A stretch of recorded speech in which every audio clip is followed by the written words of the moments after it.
പ്രിയപ്പെട്ട വിദ്യാർത്ഥികളെ, ടെക് പിഎസ്സിയുടെ പുതിയൊരു വീഡിയോയിലേക്ക് ഏവർക്കും സ്വാഗതം. നമ്മൾ ഇന്ന് ഈ വീഡിയോയിൽ ചർച്ച ചെയ്യുന്നത് കേരള ഫിനാൻഷ്യൽ കോർപ്പറേഷൻ അസിസ്റ്റന്റ് പരീക്ഷയ്ക്ക് എഴുതുന്നതിന് മുമ്പ് ഉദ്യോഗാർത്ഥികൾ ശ്രദ്ധിക്കേണ്ട പ്രധാനപ്പെട്ട കാര്യങ്ങളെ പറ്റിയാണ്. അപ്പൊ നമുക്ക് പെട്ടെന്ന് തന്നെ വീഡിയോയിലേക്ക് പോവാം. പരീക്ഷ നിങ്ങൾ ശ്രദ്ധിക്കുക, സെപ്റ്റംബർ 13-നാണ്. സെപ്റ്റംബർ 13-നാണ് പരീക്ഷ. നമ്മുടെ കാറ്റഗറി നമ്പർ എന്ന് ശ്രദ്ധിക്കുക, 432/2024 ആണ്. പരീക്ഷ 100 മാർക്കിനുള്ള OMR മാതൃകയിലുള്ള പരീക്ഷയാണ്. നമുക്ക് 90 മിനിറ്റ് ആണ് അലോട്ട് ചെയ്തിരിക്കുന്നത്. പരീക്ഷയ്ക്ക് ആകെ 1.5 മണിക്കൂറേ ഉള്ളൂ. അത് നിങ്ങൾ കൃത്യമായിട്ട് മനസ്സിലാക്കുക. 1.5 മണിക്കൂറിനകത്ത് നമ്മൾ 100 ചോദ്യങ്ങളാണ് നമ്മൾ ബബിൾ ചെയ്യേണ്ടത്. അത് കൃത്യമായിട്ട് മനസ്സിലാക്കുക. നമ്മള് പരീക്ഷയ്ക്ക് നമുക്കറിയാം ഇനി 2 ദിവസങ്ങൾ മാത്രമാണ് പരീക്ഷയ്ക്ക് ബാക്കിയുള്ളത്. അപ്പൊ ആദ്യത്തെ ദിവസം നമ്മൾ ചെയ്യേണ്ട കാര്യം എന്ന് വെച്ചാൽ, ഇനി നമ്മൾ പുതിയ കൺസെപ്റ്റ്സുകളോ പുതിയ കാര്യങ്ങളോ ഒന്നും നമുക്ക് പഠിക്കാൻ സമയമില്ല. നമ്മുടെ കയ്യിലുള്ള സ്മാർട്ട് നോട്ട് അഥവാ നമ്മൾ റിവൈസ് ചെയ്തപ്പോ അല്ലെങ്കിൽ നമ്മൾ പഠിച്ചുകൊണ്ടിരിക്കുമ്പോൾ നമ്മൾ തയ്യാറാക്കിയ ക്വിക്ക് സ്മാർട്ട് നോട്ട് ഉണ്ട് അല്ലെ, ക്വിക്ക് റിവിഷന് വേണ്ടിയുള്ള സ്മാർട്ട് നോട്ട് ഉണ്ട്. അത് വൃത്തിയായിട്ട് നിങ്ങൾ ഒന്നുകൂടെ റിവിഷൻ ചെയ്യുക. മൈൻഡ് മാപ്പ് ചെയ്യണമെങ്കിൽ മൈൻഡ് മാപ്പ് ചെയ്യുക. അന്ന് തന്നെ നിങ്ങൾ ഒരു മാതൃകാ പരീക്ഷയോ ഒരു പ്രീവിയസ് പരീക്ഷയോ ചെയ്തു നോക്കുക. എന്തിനാണെന്ന് ചോദിച്ചാൽ അത് നമ്മുടെ എക്സാം എഴുതാനായിട്ടുള്ള കോൺഫിഡൻസ് ബൂസ്റ്റ് ചെയ്യും. അതേപോലെ തന്നെ നമുക്ക് എക്സാം ഹാളിൽ ചെല്ലുമ്പോൾ നമുക്ക് ടൈം മാനേജ് ചെയ്യാനായിട്ട് കറക്റ്റ് ആയിട്ട് പറ്റും. അപ്പൊ നമ്മളെപ്പോഴും അന്ന് പരീക്ഷയ്ക്ക് എഴുതുമ്പോൾ നമ്മൾ ചെയ്യേണ്ട കാര്യം എന്ന് വെച്ചാൽ 75 മിനിറ്റിൽ തന്നെ നമ്മൾ നമ്മുടെ മാതൃകാ പരീക്ഷ എഴുതി പ്രാക്ടീസ് ചെയ്യുമ്പോൾ 75 മിനിറ്റിൽ തന്നെ നമ്മൾ പരീക്ഷ എഴുതണം. ഓക്കെ, 75 മിനിറ്റ് സെറ്റ് ചെയ്തിട്ട് 75 മിനിറ്റിൽ തന്നെ പരീക്ഷ എഴുതി തീർക്കണം. എന്നാലേ നമുക്ക് ഈ പ്രഷേർഡ് ആയിട്ടുള്ള സിറ്റുവേഷനിൽ എക്സാം ഹാളിൽ പോയി 90 മിനിറ്റിൽ നമുക്ക് ഈ 100 ചോദ്യങ്ങൾ ബബിൾ ചെയ്യാൻ പറ്റത്തുള്ളൂ. അത് നിങ്ങൾ കൃത്യമായിട്ട് മനസ്സിലാക്കുക. അപ്പോഴാ 11-ാം തീയതി നിങ്ങൾ എന്ത് ചെയ്യണം? 11-ാം തീയതി ക്വിക്ക് റിവിഷനും മൈൻഡ് മാപ്പും ചെയ്തിട്ട് അന്ന് തന്നെ നിങ്ങൾ ഒരു മാതൃകാ പരീക്ഷയോ അല്ലെങ്കിൽ ഒരു പ്രീവിയസ് ക്വസ്റ്റ്യനോ നിങ്ങൾ ചെയ്തു നോക്കുക. അപ്പൊ പ്രീവിയസ് ക്വസ്റ്റ്യൻ ഞാൻ പറയുന്നത് KFCയുടെ കഴിഞ്ഞ പ്രാവശ്യത്തെ പ്രീവിയസ് ക്വസ്റ്റ്യൻ ചെയ്യാനല്ല. കാര്യം അതിനകത്ത് സിലബസിൽ കുറച്ചൊക്കെ മാറ്റം ഉണ്ടായിരുന്നു. ഈ സിലബസുമായിട്ട് മാച്ചായിട്ടുള്ളത് നമ്മുടെ കമ്പനി ബോർഡ് അസിസ്റ്റന്റ് അല്ലെ, കമ്പനി ബോർഡിന്റെ നമുക്ക് ജൂനിയർ അക്കൗണ്ടന്റ്, അക്കൗണ്ട്സ് അസിസ്റ്റന്റ് അങ്ങനെയൊക്കെയുള്ള പരീക്ഷകൾ ഉണ്ടായിരുന്നു അല്ലെ, അസിസ്റ്റന്റ് മാനേജർ, അങ്ങനെയുള്ള പരീക്ഷയുടെ ഒരു ക്വസ്റ്റ്യൻ ഉണ്ട്. അതിന് ഇതുമായിട്ട് സിലബസ് മാച്ചുള്ള ആ ക്വസ്റ്റ്യൻ നിങ്ങൾക്ക് വേണം വർക്ക്ഔട്ട് ചെയ്യാം. അല്ലെങ്കിൽ ഏതെങ്കിലും ഒരു സ്റ്റാൻഡേർഡ് ഇൻസ്റ്റിറ്റ്യൂട്ടിന്റെ ഒരു ഫുൾ സിലബസ് ബേസ് ചെയ്തിട്ടുള്ള ഒരു മോക്ക് ടെസ്റ്റ് നിങ്ങൾക്ക് ചെയ്ത് നോക്കാം. ഇനി 12-ാം തീയതി നിങ്ങൾ റിവിഷൻ മാത്രമേ ചെയ്യാവുള്ളൂ. റിവിഷൻ ചെയ്യുക, നന്നായിട്ട് റിവിഷൻ ചെയ്യുക. എന്തെങ്കിലും മറന്നു പോകുന്ന കാര്യങ്ങളൊക്കെ മൈൻഡ് മാപ്പ് ചെയ്യുക, അത് ചെയ്യുക. 12-ാം തീയതി നിങ്ങൾ പിന്നെയും മോക്ക് ടെസ്റ്റ് ചെയ്ത് നോക്കാനായിട്ട് ചെയ്യരുത്. 11-ാം തീയതി തന്നെ നിങ്ങൾ മോക്ക് ടെസ്റ്റ് ചെയ്ത് തീർക്കുക. നിങ്ങളുടെ കോൺഫിഡൻസിനെ ബൂസ്റ്റ് ചെയ്യുക. അല്ലെ എന്തെങ്കിലും തെറ്റുകുറ്റങ്ങൾ ഉണ്ടെങ്കിൽ അത് കൃത്യമായിട്ട് മനസ്സിലാക്കുക, അത് കറക്റ്റ് ചെയ്യാനായിട്ടുള്ള ആക്ഷൻസ് എടുക്കുക. ക്ലിയർ ആയല്ലോ? അപ്പൊ 11-ാം തീയതി നമ്മൾ റിവിഷൻ, മൈൻഡ് മാപ്പിംഗ് ആൻഡ് നമ്മൾ എന്ത് ചെയ്യണം? ഒരു മോക്ക് ടെസ്റ്റോ അല്ലെങ്കിൽ ഒരു പ്രീവിയസ് ക്വസ്റ്റ്യനോ ചെയ്യുക. ദെൻ 12-ാം തീയതി നിങ്ങൾ കംപ്ലീറ്റ് നിങ്ങളുടെ റിവിഷൻ ആണ്, ക്വിക്ക് ആയിട്ടുള്ള റിവിഷൻ ആണ്. അതിനുശേഷം ഒരുപാട് രാത്രി ഉറക്കം ഉളച്ച് പഠിക്കാതിരിക്കരുത്. നന്നായിട്ട് ഉറങ്ങണം. 6 മണിക്കൂറെങ്കിലും മിനിമം ഉറങ്ങണം. കാര്യം അടുത്ത ദിവസം നമ്മുടെ ജോലി തീരുമാനിക്കുന്ന നമ്മുടെ ലക്ഷ്യം തീരുമാനിക്കുന്ന പരീക്ഷയിലേക്കാണ് നമ്മൾ പോകുന്നത്. അപ്പൊ നമ്മൾ അത് എഫക്റ്റീവായിട്ട് ആ ഒരു 90 മിനിറ്റ് എഫക്റ്റീവായിട്ട് നമ്മൾ നന്നായിട്ട് പെർഫോം ചെയ്യുന്നതാണ് നമുക്ക് ജോലി നേടിത്തരുന്നത്. അപ്പോ അതിനു വേണ്ടി നമ്മൾ തലേന്ന് തയ്യാറെടുക്കുമ്പോൾ അതോടൊപ്പം തന്നെ റെസ്റ്റും ചെയ്യണം. നല്ല റെസ്റ്റ് ഉണ്ടെങ്കിലേ അന്ന് രാവിലെ പോയി നമുക്ക് ബെറ്റർ ആയിട്ട് പെർഫോം ചെയ്യാൻ പറ്റത്തുള്ളൂ. ഏറ്റവും ബെറ്റർ ആയിട്ട് പെർഫോം ചെയ്താലേ നമുക്ക് ജോലി കിട്ടത്തുള്ളൂ. അപ്പോൾ ഏറ്റവും ബെറ്റർ ആയിട്ട് പെർഫോം ചെയ്യണമെങ്കിൽ നന്നായിട്ട് തയ്യാറെടുക്കുന്നതിനോടൊപ്പം തന്നെ തലേന്ന് നല്ല റെസ്റ്റ് എടുക്കണം. മിനിമം 6 മണിക്കൂറെങ്കിലും ഉറങ്ങണം. ഇനി എക്സാം ഹാളില് തലേന്ന് തന്നെ നമ്മൾ ചെയ്തിരിക്കേണ്ട ഒരു കാര്യം എന്ന് വെച്ചാൽ, പരീക്ഷയ്ക്ക് പോകും മുമ്പേ നമ്മുടെ ബോൾ പോയിന്റ് പെന്ന് 2 എണ്ണം എടുക്കണം. അപ്പൊ ബോൾ പോയിന്റ് പെന്ന് നമ്മൾ സെലക്ട് ചെയ്യുമ്പോൾ അത്യാവശ്യം വലിയ പോയിന്റ് ഉള്ള പെട്ടെന്ന് മാർക്ക് ചെയ്യാൻ പറ്റുന്ന പെന്ന് നമ്മൾ സെലക്ട് ചെയ്ത് വെക്കുക. വലിയ പോയിന്റ് ഉള്ള പെട്ടെന്ന് മാർക്ക് ചെയ്ത് പോകാൻ പറ്റുന്നത് ചെയ്തെടുക്കണം, പെന്ന് തിരഞ്ഞെടുക്കണം. അതോടൊപ്പം തന്നെ നിങ്ങൾ പുതിയ പേന തിരഞ്ഞെടുക്കുന്ന ആൾക്കാരാണ്, അല്ലെ പരീക്ഷയ്ക്ക് പുതിയ പേന വാങ്ങിക്കുന്ന ആൾക്കാരാണ്, നന്നായിട്ട് കുറെ നേരം എഴുതുകയോ ബബിൾ ചെയ്യുകയോ ഒക്കെ ചെയ്ത് അതിനൊന്ന് സ്മൂത്ത് ആക്കിയിട്ട് കൊണ്ടുപോവാ. പരീക്ഷ ഹാളിൽ പുതിയ പേന പൊട്ടിച്ച് അന്നേരം തന്നെ മാർക്ക് ചെയ്യാൻ നോക്കുമ്പോൾ നമുക്ക് പെട്ടെന്ന് മാർക്ക് ചെയ്ത് തീരത്തില്ല. അത് കാരണം പെന്ന് സ്മൂത്ത് ആയിരിക്കണം, നല്ല പോയിന്റ് ഉണ്ടായിരിക്കണം, പെട്ടെന്ന് നമുക്ക് ബബിൾ ചെയ്ത് പോകാൻ പറ്റണം. അത് നിങ്ങൾ കൃത്യമായിട്ട് മനസ്സിലാക്കുക. പെന്ന് നമ്മൾ എടുത്തു വെച്ചിരിക്കണം, തലേന്ന് തന്നെ പെന്ന് എടുത്തു വെച്ചിരിക്കണം. അതോടൊപ്പം തന്നെ ഹാൾ ടിക്കറ്റ് എടുത്തു വെച്ചിരിക്കണം, ഒരു ID പ്രൂഫ് എടുത്തു വെച്ചിരിക്കണം.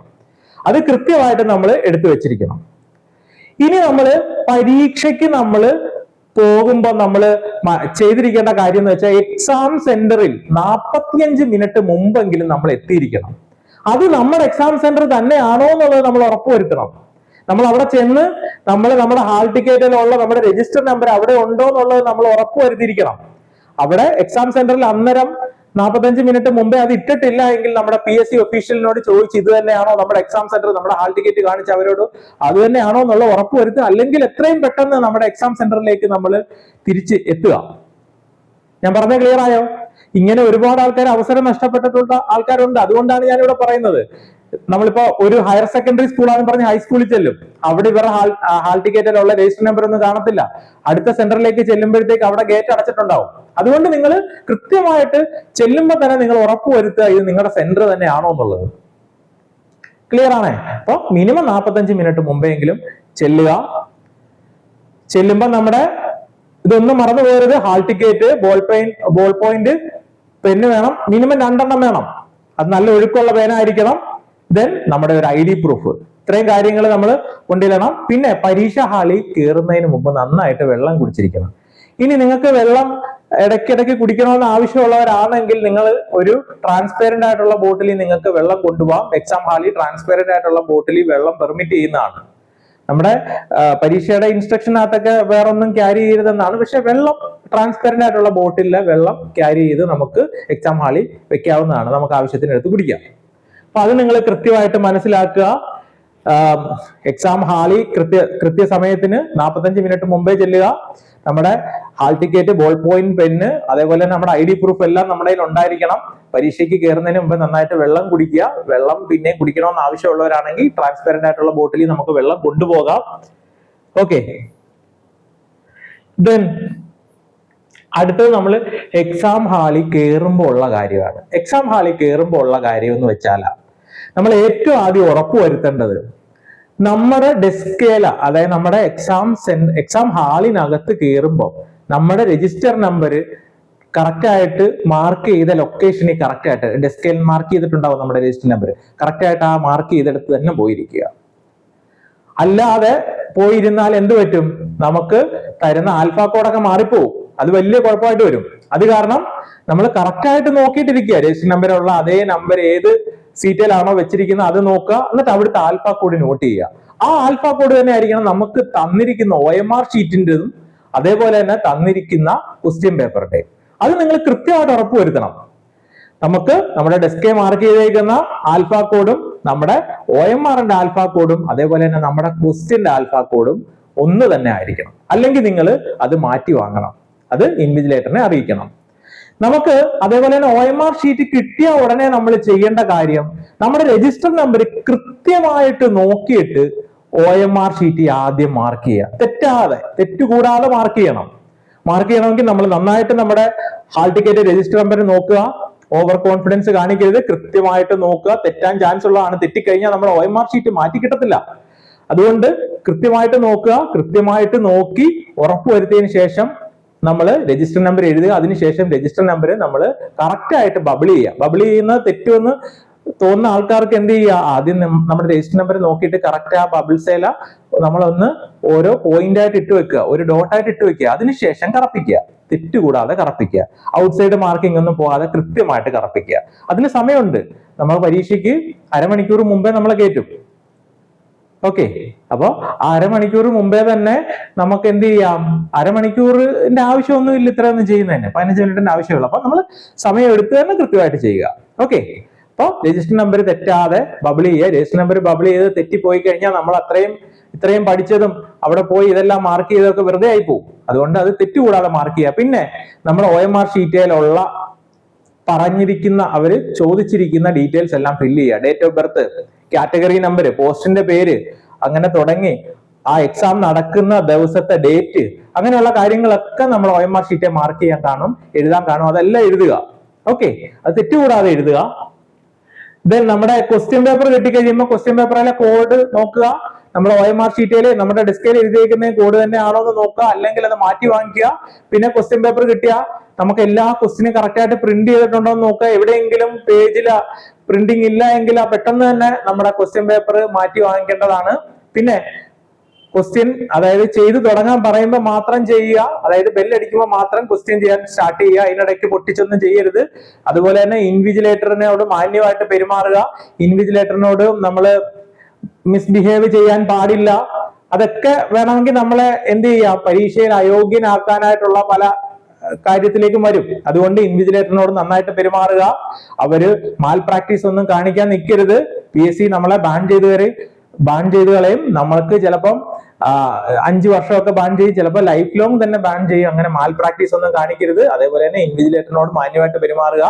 ഇൻവിജിലേറ്ററിനോട് നമ്മൾ പൊളൈറ്റ് ആയിട്ട് നമ്മൾ ബിഹേവ് ചെയ്യുക, അത് കൃത്യമായിട്ട് നോക്കുക. അവിടെ ഇരുന്ന് നമ്മൾ ആരോടും ഒന്നും പറഞ്ഞു കൊടുക്കാനോ ആരോടും ഒന്നും ചോദിച്ചെഴുതാനോ ഒന്നും നോക്കരുത്. നമ്മൾ നമ്മുടെ കാര്യം നോക്കിയിട്ട് പെട്ടെന്ന് നമ്മൾ ചെയ്തിട്ട് പോവുക.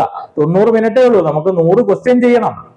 എന്നിട്ട് നമ്മൾ ഇതെല്ലാം ചെയ്ത് കറക്റ്റ് ആണെന്നൊക്കെ വെരിഫൈ ചെയ്യണം. അപ്പൊ സമയം തീരെയില്ല, അത് നിങ്ങൾ കൃത്യമായിട്ട് മനസ്സിലാക്കുക. അപ്പൊ ക്വസ്റ്റ്യൻ പേപ്പർ പിന്നെ നമ്മൾ ബെല്ലടിച്ച് ക്വസ്റ്റ്യൻ ചെയ്യാൻ സ്റ്റാർട്ട് ചെയ്ത് കഴിഞ്ഞാലാ നമ്മൾ പിന്നെ ചെയ്തിരിക്കേണ്ട കാര്യം എന്ന് വെച്ചാൽ ഒറ്റ നോട്ടത്തിൽ ചെയ്യാൻ പറ്റുന്നത് ആദ്യം ചെയ്യുക. ആദ്യത്തെ 50 മിനിറ്റിൽ നമ്മൾ ഒറ്റ നോട്ടത്തിൽ പെട്ടെന്ന് വായിച്ചിട്ട് ചെയ്യാൻ പറ്റുന്ന ക്വസ്റ്റ്യൻസ് മാത്രം ചെയ്യുക. ബാക്കിയുള്ളതൊക്കെ ലീവ് ചെയ്ത് പോവുക. പിന്നെ നമുക്ക് പെട്ടെന്ന് അടുത്ത ഒരു റീഡിങ് നമുക്ക് ചെയ്യാൻ പറ്റുന്നത് ഒന്ന് ക്വസ്റ്റ്യൻ പേപ്പറെ ഒന്ന് മാർക്ക് ചെയ്ത് പോവുക. അത് നിങ്ങൾ കൃത്യമായിട്ട് നോക്കുക. ആദ്യത്തെ 50 മിനിറ്റ് നമുക്ക് ഒറ്റ നോട്ടത്തിൽ ഒറ്റ വായ്പിന്, അതായത് ഒരു പ്രാവശ്യം റീഡ് ചെയ്ത് കഴിയുമ്പോൾ തന്നെ നമുക്ക് ചെയ്തു പോകാൻ പറ്റുന്നത്, ഷുവർ ഷോർട്ടായിട്ട് ചെയ്തു പോകാൻ പറ്റുന്നത് മാത്രം മാർക്ക് ചെയ്ത് പോവാം.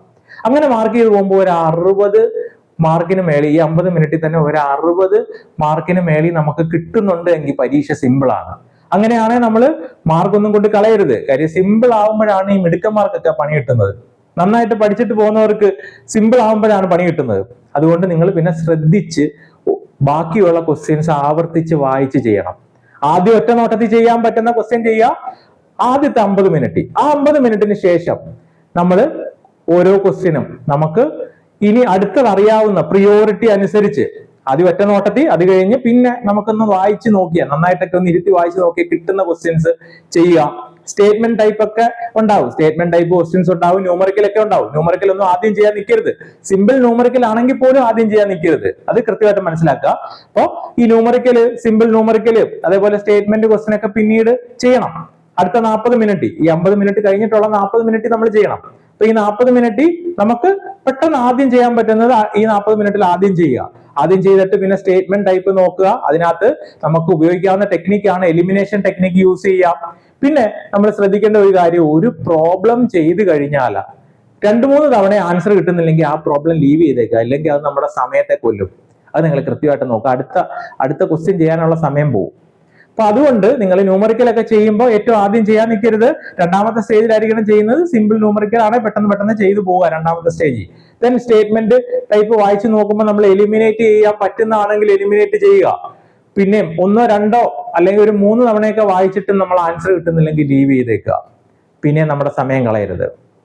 പിന്നെ ക്വസ്റ്റ്യൻ എല്ലാം നന്നായിട്ടൊന്ന് ഇരുത്തി വായിച്ചു നോക്കുക, റിപ്പീറ്റ് ചെയ്ത് വായിച്ചു നോക്കുക. അപ്പൊ നമുക്ക് ചിലപ്പോൾ ഐഡിയാസ് കിട്ടും. ഈ ഓപ്ഷൻസ് ഒക്കെ കാണുമ്പോൾ ഈ ഓപ്ഷൻസ് അല്ലല്ലോ നമ്മുടെ റൈറ്റ് ആൻസർ, അങ്ങനെയൊക്കെ ഉള്ളത് നമ്മൾ ചെയ്യാം. ഇനി തീരെ ഉറപ്പില്ലാത്ത ക്വസ്റ്റ്യൻസ് ചെയ്യാൻ നിൽക്കരുത്, നമ്മുടെ മാർക്ക് കൊണ്ട് കളയും. നമുക്കറിയാം 1/3 ആണ് ഓരോ ക്വസ്റ്റ്യനും. റോങ് ആൻസറിന് 1/3 ആണ് നെഗറ്റീവ് ആയിട്ട് വരുന്നത്. നമുക്ക് കിട്ടിയ മാർക്ക് നെഗറ്റീവ് കൊണ്ട് കളയരുത്. അത് നിങ്ങൾ കൃത്യമായിട്ട് ശ്രദ്ധിക്കുക. അപ്പൊ സിമ്പിൾ ആണെങ്കിൽ പിന്നെ കിട്ടിയ മാർക്ക് അധികം കളയാൻ നോക്കരുത്. ബാക്കിയുള്ളതിൽ നിന്ന് കുറച്ചുകൂടെ നമ്മൾ തെരഞ്ഞെടുത്ത ക്വസ്റ്റ്യൻസ് എല്ലാം ഒന്ന് ചെയ്ത് നോക്കുക. അത്യാവശ്യം ഒരു 10-15 മാർക്ക് കൂടെ ഒപ്പിക്കാൻ പറ്റുമെങ്കിൽ അത് ചെയ്യുക, നിർത്തുക. ബാക്കി ഷുവർ അല്ലാത്ത ഒന്നും തൊടാൻ നിൽക്കരുത്. അതാണ് സിമ്പിൾ ആണ് പരീക്ഷയെങ്കിലുള്ള സ്ട്രാറ്റജി. ഇനി കോംപ്ലിക്കേറ്റഡ് ആണെങ്കിൽ അല്ലെങ്കിൽ ഡിഫിക്കൽട്ട് ആണെങ്കിൽ എങ്ങനെ അറിയാം? ആദ്യത്തെ 50 മിനിറ്റ് നമുക്കൊരു 30 തൊട്ട് 40 ചോദ്യങ്ങൾ, 30-നും 40-നും ഇടയ്ക്ക് ചോദ്യങ്ങൾ ചെയ്യാൻ പറ്റുന്നുള്ളൂ. കുറെ ന്യൂമറിക്കലും സ്റ്റേറ്റ്മെന്റ് ടൈപ്പും ഒക്കെ വരുന്നെങ്കിൽ അതെന്താണ്? ഡിഫിക്കൽട്ട് ക്വസ്റ്റ്യൻ ആണ്. അങ്ങനെയാണ് ഈ കിട്ടിയ മാർക്ക് അവിടെ നിൽക്കണം. അതോടൊപ്പം തന്നെ ഒരു 10-15 മാർക്ക് ഒപ്പിക്കാനുള്ള വകുപ്പുണ്ടോ എന്ന് നോക്കുക. അപ്പൊ 10-15 മാർക്ക് എങ്ങനെ കിട്ടും? നമ്മൾ ഈ സ്റ്റേറ്റ്മെന്റ് ക്വസ്റ്റ്യൻ ഒക്കെ നമ്മൾ എന്ത് ചെയ്യുക? എലിമിനേഷൻ ടെക്നിക്ക് ഒക്കെ യൂസ് ചെയ്ത് നോക്കുക.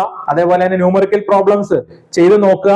നമുക്കറിയാം ഒരു 10-15 മാർക്ക് കൂടെ നമുക്ക് പിന്നെ കിട്ടിയാൽ മതി. നമുക്ക് എന്ത് ചെയ്യുക? ആദ്യ റാങ്ക് ഉറപ്പിക്കുക. അത് കാരണം എന്ത് ചെയ്യുക? ബാക്കിയുള്ള ഒരു 10-60 ചോദ്യങ്ങളുണ്ട്. അതിൽ നിന്ന് നല്ല ചോദ്യങ്ങളെ നമ്മൾ നോക്കി സെലക്ട് ചെയ്തെടുക്കുക. കിട്ടിയ മാർക്ക് കളയാതെ ഈ ബാക്കിയുള്ള ചോദ്യങ്ങളിൽ നിന്ന് നല്ല ചോദ്യങ്ങളെ നമ്മൾ ആവർത്തിച്ച് വായിച്ച് നോക്കി സെലക്ട് ചെയ്ത് അതിൽ നിന്ന് മാത്രം ഉത്തരം എഴുതുക. ഒട്ടും ഉറപ്പില്ലാത്തത് ഒന്നും ചെയ്യരുത്. പിന്നെ ബബിൾ ചെയ്തുകൊണ്ടിരിക്കരുത് ഒരുപാട് നേരം. അതേപോലെ തന്നെ ഔട്ട്സൈഡ് മാർക്കിംഗ് ഒന്നും പാടില്ല. ഒരേ ക്വസ്റ്റിന് തന്നെ 2 ആൻസർ ബബിൾ ചെയ്യരുത്. അത് ആൻസർ റോങ് ആവും, അവിടെ നെഗറ്റീവും വരും. അത് നിങ്ങൾ കൃത്യമായിട്ട് മനസ്സിലാക്കുക. അതേപോലെ തന്നെ ബബിൾ ചെയ്യുമ്പോൾ കൃത്യമായിട്ട് ബബിൾ ചെയ്യണം. ഇൻകംപ്ലീറ്റ് ആയിട്ട് ബബിൾ ചെയ്ത് അതും റോങ് ആൻസർ ആയിട്ട് കൂട്ടും. അതെന്തായിട്ട് പോവും? നെഗറ്റീവ് മാർക്കായിട്ട് പോവും. അതൊന്നും പാടില്ല. അപ്പൊ നമ്മുടെ ഈ 90 മിനിറ്റിലുള്ള നമ്മുടെ പെർഫോമൻസ് ആണ് നമ്മുടെ ജോലി തീരുമാനിക്കുന്നത്, നമ്മുടെ ഭാവി തീരുമാനിക്കുന്നത്. അതിനെ എഫക്റ്റീവായിട്ട് നിങ്ങൾ ചെയ്യുക, എഫക്റ്റീവായിട്ട് ടൈമിനെ യൂട്ടിലൈസ് ചെയ്യുക. ഓക്കെ, ഞാൻ പറഞ്ഞു ഒറ്റ നോട്ടത്തിൽ ചെയ്യാൻ പറ്റുന്നത് പെട്ടെന്ന് ചെയ്യാൻ നോക്കുക. 50 മിനിറ്റിൽ അത് ചെയ്ത് തീർക്കുക. ദെൻ അടുത്ത കോംപ്ലിക്കേഷൻ ലെവല് അടുത്തടുത്ത ഏറ്റവും ആദ്യം നമുക്ക് ചെയ്യാൻ പറ്റുന്നത് പിന്നെ അടുത്ത 40 മിനിറ്റിൽ എന്ത് ചെയ്യുക? അങ്ങനെ പ്രിയറൈറ്റൈസ് ചെയ്യുക. പ്രിയറൈറ്റൈസ് ചെയ്തതിന് ശേഷം നമ്മൾ എന്ത് ചെയ്യുക? കുറച്ചറിയാവുന്നത് അങ്ങനെ അറ്റൻഡ് ചെയ്ത് എല്ലാം ഒന്ന് റിപ്പീറ്റ് ചെയ്ത് വായിച്ചൊക്കെ നോക്കി മാക്സിമം ചെയ്യാൻ പറ്റുന്ന ക്വസ്റ്റ്യൻസുകൾ എല്ലാം ചെയ്യുക. അപ്പോൾ ഞാൻ ഈ പറഞ്ഞ കാര്യങ്ങളൊക്കെ നിങ്ങൾ ശ്രദ്ധിക്കുമെന്ന് ഞാൻ വിചാരിക്കുന്നു. അപ്പൊ ഈ എക്സാമിന് തയ്യാറെടുക്കുന്ന എല്ലാവർക്കും എന്റെ വിജയാശംസകൾ. നിങ്ങൾ പഠിച്ചതെല്ലാം നിങ്ങൾക്ക് എഫക്റ്റീവായിട്ട് അപ്ലൈ ചെയ്യാൻ പറ്റട്ടെ. ഈ 90 മിനിറ്റ് നിങ്ങൾക്ക് നിങ്ങളുടെ സ്വപ്ന ജോലിയിലേക്ക് എത്താൻ പറ്റട്ടെ എന്ന് ആശംസിച്ചുകൊണ്ട് ഞാൻ നിർത്തുന്നു. Thank you.